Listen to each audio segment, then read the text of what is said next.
Fala pessoinhas, e aí como é que estão? Tudo bem com vocês? Então, Kleber, o Trimotorista, eu falo aqui da cidade de Porto Alegre, né? Depois de um tempão sem gravar vídeos, eis-me aqui estou novamente. Então, pessoinhas, eu na real esses últimos dias aí não consegui gravar vídeo nenhum, até porque eu tava sem internet, né? Então não tinha como fazer. A gente teve a passagem de um tufão aqui em Porto Alegre, então a gente acabou ficando alguns dias sem luz, sem água e também sem internet. A internet foi restabelecida ontem, 10 dias depois da passagem desse tufão, barra ciclone, barra temporal, barra qualquer coisa, né? Então quero iniciar esse vídeo aqui já pedindo para deixar o like, se inscrever no canal quem não é inscrito. Eu quero falar já viram aí no título, né, sobre a questão dos automóveis da BYD e também sobre essa relação da BYD com os influenciadores, né, um tema acho que é bem interessante, né? Então, tudo começa, outro dia eu estava assistindo o canal do Victor Piccoli, que é o Top Drive, né, eu sou digamos assim, que eu assisto bastante esses canais automotivos, né? E o canal Top Drive é um canal que eu super recomendo. Até vou deixar marcadinho ele aqui embaixo aqui. E quem quiser conhecer o canal do Vitor, é um canal bem interessante, né? E o assunto que ele trouxe, né, fala sobre alguém comentou lá recentemente ele fez a aquisição de um BYD Dolphin e alguém comentou lá que ele teria ganho esse carro da montadora e tal, né? E ele gravou um vídeo sobre isso, né? Então ele comenta sobre isso daí. Então assim, ó, é bem interessante as questões que ele levanta assim sobre essa relação das empresas com influenciadores, né? Então ele coloca ali, no caso, a experiência dele, da relação dele com a BYD. Então, só para a gente contextualizar um pouquinho, né, a BYD ela não é uma empresa assim tão antiga, né, ela não produzia automóveis, né. Então, em 2003, ela foi comprada, né, era uma estatal chinesa, e essa BYD ela comprou. Na época, ela valia cerca de 3 bilhões de dólares. E ela foi lá a conversão, né? Então valia cerca de 27 bilhões de dólares de Hong Kong. Lá é uma outra moeda que eles têm lá, né? Então, guardem esse valor. Ela valia cerca de 3 bilhões de dólares em 2013. E ela começou a produzir carros, o primeiro modelo até foi o F3, né? E já naquela época, o CEO da empresa, ele falou que a meta deles era chegar à primeira montadora, né, com maior valor de mercado até 2025. Olha só, o que na época eles foram ridicularizados, né? Então, eles eram nada, né? Eles valiam 3 bilhões de dólares, né? No caso, hoje, ó, passados esses 21 anos, a gente está em 2024, né? Para surpresa de todos, a BYD hoje ela vale um pouco mais de 110, na verdade são 113 bilhões de dólares, né? Então, só para vocês entenderem, a Tesla, que é a montadora de automóveis mais valorizada no mundo, ela vale atualmente cerca de 700 bilhões de dólares, né? A Toyota, que era a primeira empresa mais valiosa do planeta, hoje ela ocupa a segunda posição, valendo um pouco mais de 200 bilhões de dólares. Então veja, a Tesla vale 700, a Toyota vale um pouco mais de 200 e a BYD ela ultrapassou a Volkswagen. Só para vocês entenderem, a Volkswagen hoje vale cerca de 50 bilhões de dólares e a BYD ela vale 113 bilhões de dólares, né? Então ela é a terceira montadora de automóveis mais valiosa do planeta, isso em cerca de 21 anos, né? Lembrando, a Tesla também, ela não produz automóveis há tanto tempo e, né, ultrapassou gigantes como Toyota, como as francesas ali, o grupo PSA que sempre foi muito forte, né? A Peugeot, Citroën. Até o pessoal aqui no Brasil tem rusga com Peugeot, mas lembrando, né, é a empresa que mais vende na Europa, tá? Então, a Peugeot, Citroën e Renault, elas são as três grandes da França e são as marcas que mais vendem na Europa. Eu não estou tirando esses números da minha cabeça, tá? Procurem aí, eu não vou ficar dando de bandeja para vocês, procurem aí no Google, dá um Google, né, como falam. Então, aí o Vitor, ele entra nesse assunto bem interessante, né, sobre essa relação das montadoras com os influencers. O tradicional jabá, né? Nós sabemos aqui no nosso segmento de aplicativo, né, que rola sim. Isso é uma teoria minha, né? Alguns contestam, dizem que não, mas que rolaria um jabazinho das grandes aí, da Uber e da 99, com alguns influenciadores, né? Tanto que lá no meu canal do Instagram, lá no Trimotorista, eu até coloco ali na minha descrição, né? Eu coloco ali, eu não sou funcionário da Zurb, eu não recebo nada deles para falar bem ou mal, né? Não, eu falo as minhas impressões mesmo, né? Se eu não tô gostando, eu falo e tá tudo certo. Voltando ao assunto dos carros, né? O que o Vitor, ele comenta, né? Quando ele fez a compra do BYD Dolphin dele, a galera comentou assim, pô, mas daí fica fácil, né? O canal dele tem cerca de 250 mil inscritos, é uma quantidade significativa, né? Isso aí as montadoras já começam a observar, né? Ele não é dos maiores canais, tem canais muito maiores, tem o canal do Lucas, que é o carro-chefe também, um cara que eu sigo bastante, ele tem mais de 1.200.000 inscritos. E outros caras aí, o próprio Acelerados, né? Eles têm 1.700.000, se não me engano, de inscritos. Mas enfim, são canais assim de mais de 1 milhão. O canal do Anacleto também, o A Roda, que eu sigo bastante, o João Anacleto. Então eu gosto muito desse assunto de carro, né? Então eu sigo muitos desses canais aí. Alguns canais, né? É uma relação muito complicada, né? Porque o povo sempre vai dizer assim, tu tá vendido pela fábrica, a montadora tá te pagando para que tu fale bem do automóvel, né? Assim como dentro do nosso segmento, né? Então a gente viu agora, um pouco antes do final do ano, né? O episódio dos cadeirudos da 99, né? Os influenciadores que receberam ali uma cadeira gamer, mais outros negócios, né? E uns brindes e tal. Eu não vou entrar nesse assunto aqui porque eu não quero mais treta ainda com o influenciador, né? O meu canal é minúsculo aqui, eu tenho uma galera que é cativa, que sempre vem assistir os meus vídeos, né? Então até eu fiquei 2 semanas agora sem postar vídeo nenhum e o povo vem me perguntar, né? Pô, tamo com saudade e tal. Acho que da forma, do jeito que eu falo, mais... sei lá, mais relaxado, mais assim, largado, que eu não me preocupo tanto com essas, de ter que encantar, ter que agradar as pessoas, né? Então eu tenho o meu jeito mais próprio de gravar meus vídeos, né? E a galera veio me perguntar, né? Pô, tu não tem... é que eu acabei tendo um acidente com um carro, né? Um cara me bateu. Eu postei lá no Instagram até o vídeo da batida do carro e tal. E aí acabei sem gravar as lives, sem fazer as lives e também acabei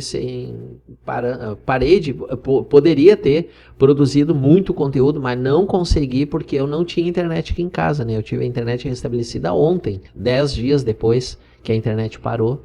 E tanto que vieram aqui trocar o modem, trocar as conexões da fibra, porque uma delas até deu problema lá no tal do armário lá que sai, na porta, não sei o que, das quantas lá. Danificou esse negócio aí.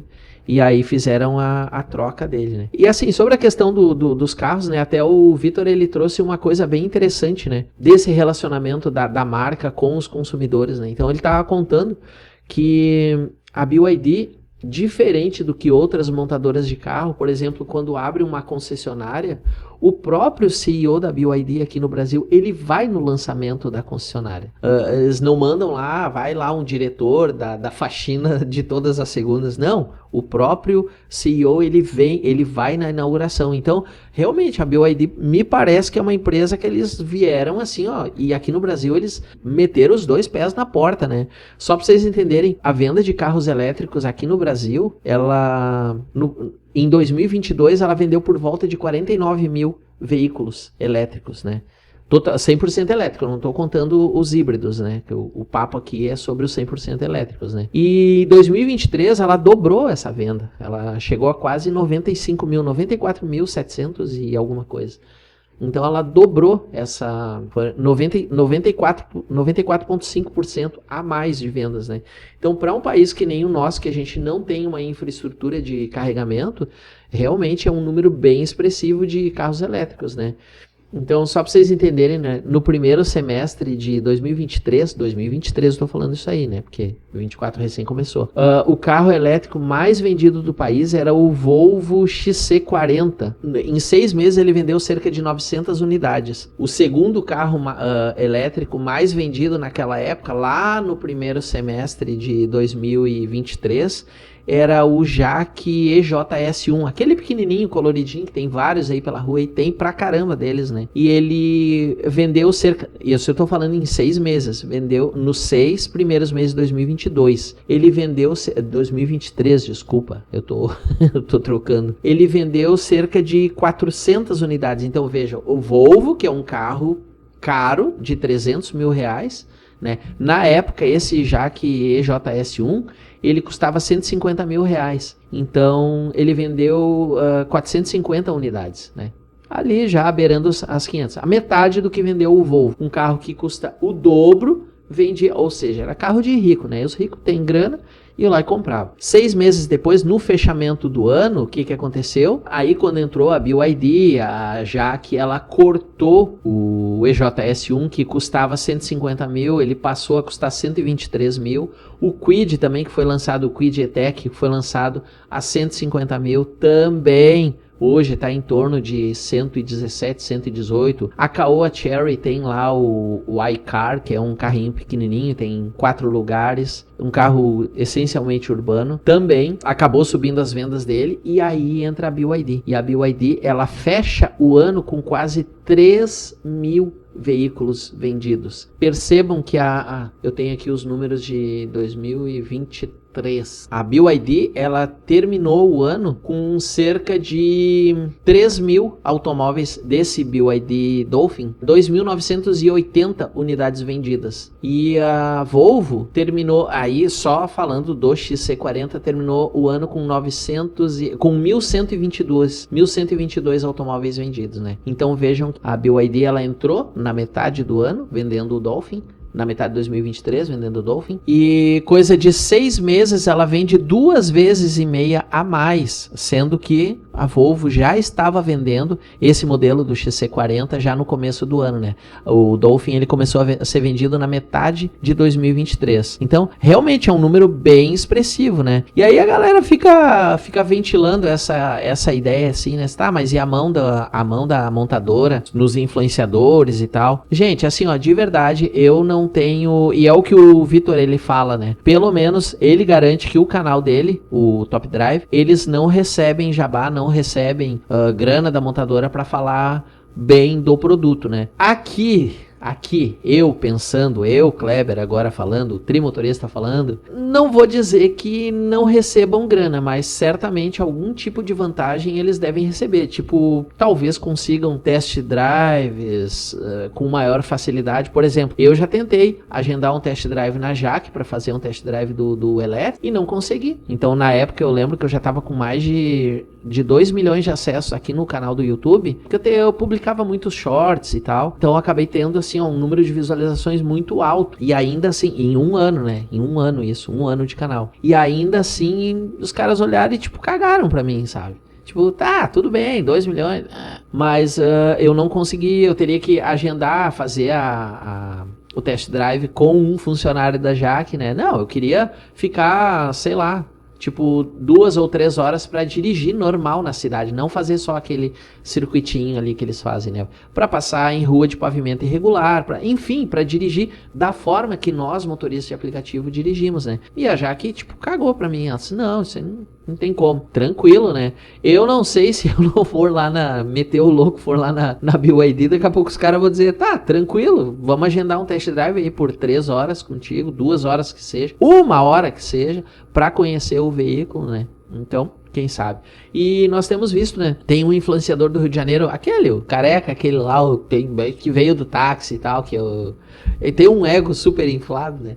Eu não vou citar o nome aqui, não quero me complicar, Mas ele tem gravado bastante conteúdo sobre o BYD Dolphin, né? Eu não sei as condições de aquisição, se ele comprou, se pegou em comodato, o que acontece lá. Não sei, não vou ser leviano de falar isso, aquilo, aquele outro, né? Mas o fato é que atualmente ele só fala no carro, né? Tem o meu grande amigo lá, o Marcelo, lá de São Paulo, né? Que ele ficou, mas era locado, um BYD D1, que era locado pela 99, por aquela parceria da 99, ele ficou, acho que, se não me engano, 3 meses, né?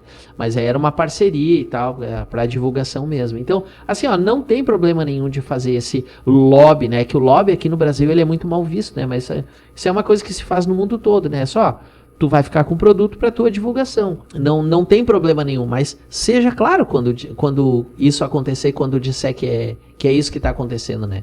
Então não ficar dizendo, não, mas fazer o papel de isentão, dizer não tenho nada que ver com isso e tal, não sei o quê. Eu acho que fica mais chato, né? Tu esconder o jogo do que tu ser honesto com a pessoa, né?